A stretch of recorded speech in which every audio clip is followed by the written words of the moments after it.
I read a recent report where millennials, the majority of them, have less than $1,000 in their bank accounts. So how do you change the mind frame here?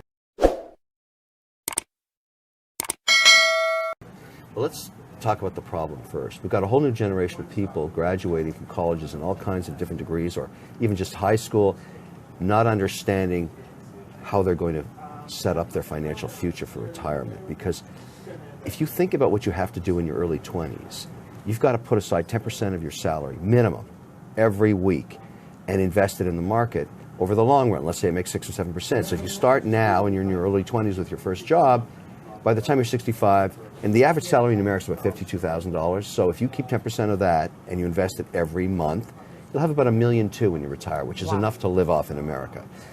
That's the problem. Okay. Now, people say, well, I only have $1,000 in my bank account. I only make or have $50 free a week or $20 a week. And Apple, I want to buy a share of Apple. It's $150. I don't have $150 to do that with. That's when it hit me.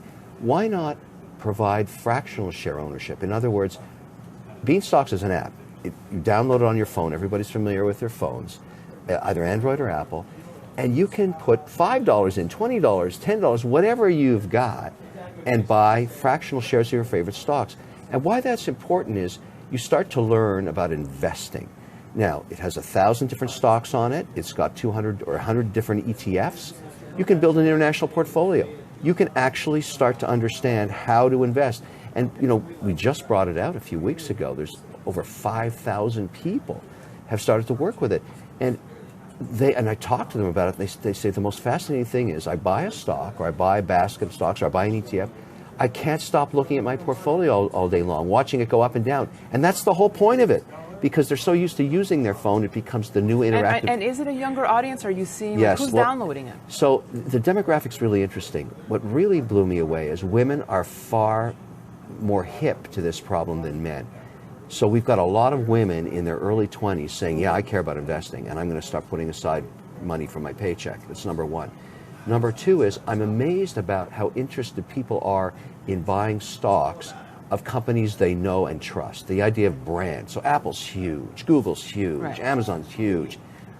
But they're starting to understand the value of diversification, because when you have one stock, you get a lot of volatility based on that stock price going up and down. But when you have 3 or 5, all of a sudden you start to see, wow, the price isn't changing as much when the market goes up and down.